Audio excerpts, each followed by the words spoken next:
Hi friends, இன்னைக்கு நம்ம S A கிச்சனில் சுவையான பருப்பு குழம்பு எப்படி செய்யலாம்னு பார்க்கலாம் வாங்க. இது ரேஷனில் உள்ள பருப்பு தான். நான் 2 கைப்பிடி துவரம் பருப்பு போட்டுக்கிறேன்.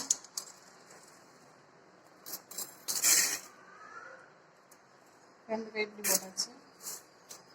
கொஞ்சமாக ரேஷன் பருப்புனால நான் கொஞ்சமாக சிறு பருப்பு சேர்க்குறேன். நீங்கள் கடையில் உள்ள பருப்புனா சேர்க்க வேண்டாம்.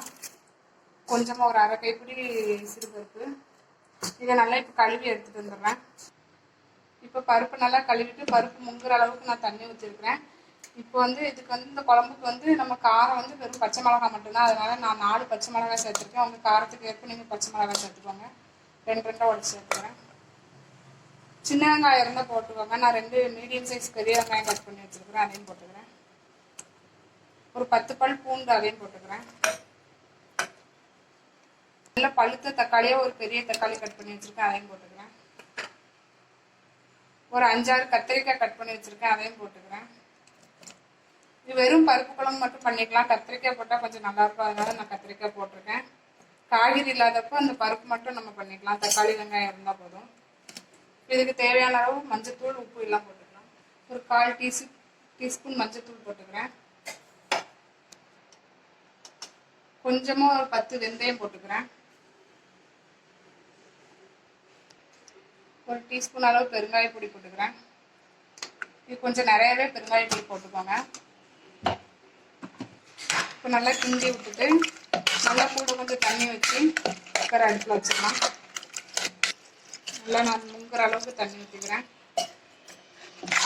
அடுப்பில் வச்சிடலாம். ஒரே ஒரு ஸ்பூன் மட்டும் எண்ணெய் ஊற்றிக்கிறேன், பருப்பு வெளியே தெறிக்காமல் இருக்கிறதுக்காக. இப்போ குக்கர் மூடி போட்டு ஒரு 3 விசில் வர வரைக்கும் வைக்கணும்னா 3 விசில் வந்தோடனே ப்ரெஷர் அடங்காமல் ஓப்பன் பண்ணி காமிக்கிறேன். இப்போ குக்கர் 3 விசில் வந்து ஆஃப் பண்ணியாச்சு.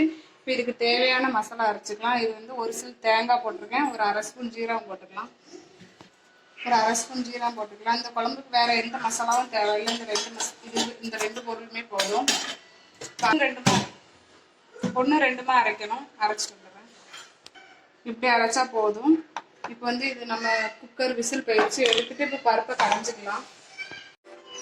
குக்கரை ஓப்பன் பண்ணி இந்த பருப்பு வந்து இந்த காய்கறியோட சேர்த்து கடைஞ்சிக்கலாம். இந்த மிளகாலாம் நல்லா வெந்திருக்குள்ள அதை நல்லா நச்சு கடைஞ்சிக்கோங்க. அதுதான் காரம் இந்த குழம்புக்கு. இப்போ அங்கே பருப்பு கடைஞ்சி நான் அடுப்பில் வச்சுட்டேன். ஒரு சின்ன நெல்லிக்காய் சைஸ் அளவு புளியை ஊற வச்சுருந்தேன். இப்போ அதை கரைச்சி நம்ம இந்த பருப்பில் ஊற்றிக்கலாம். பருப்பு கடைஞ்சி கொதிக்க ஆரம்பிச்சிருச்சு. இப்போ நெல்லிக்காய் சைஸ் புளியில் கரைச்சி ஊற்றிக்கிறேன். புளி ஊற்றியாச்சு. இப்போ தேங்காயும் ஜீரகமும் போட்டுக்கலாம்.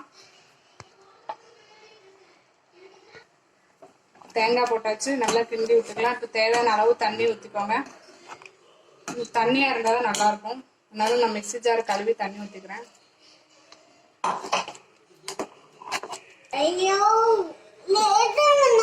இந்த குழம்புக்கு தேவையான அளவு உப்பு போட்டுக்கிறேன். போட்டு நல்லா ஒரு கொதி வரட்டும். குழம்பு நல்லா கொதிச்சிருச்சு. இறக்கி வச்சுட்டு தாளிச்சு ஊற்றிடலாம். சட்டி அடுப்பில் வச்சு 2 ஸ்பூன் எண்ணெய் ஊற்றிருக்கேன். 1 ஸ்பூன் கடுகு உளுத்தம் பருப்பு போட்டுக்கிறேன். கடுகு பொரிஞ்சிட்டு தாளிக்கைக்கு 4 சின்ன வெங்காயம் கட் பண்ணி வச்சுருக்கேன், அதையும் போட்டுக்கிறேன்.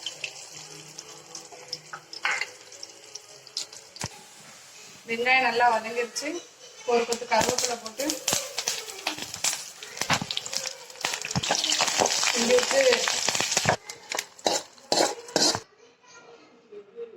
இப்போ சுவையான நம்ம பருப்பு குழம்பு ரெடி ஆயிடுச்சு. இந்த வீடியோ உங்களுக்கு பிடிச்சிருந்தா லைக் பண்ணுங்கள், கமெண்ட் பண்ணுங்கள், ஷேர் பண்ணுங்கள். மறக்காமல் சப்ஸ்கிரைப் பண்ணிடுங்க. தேங்க்யூ.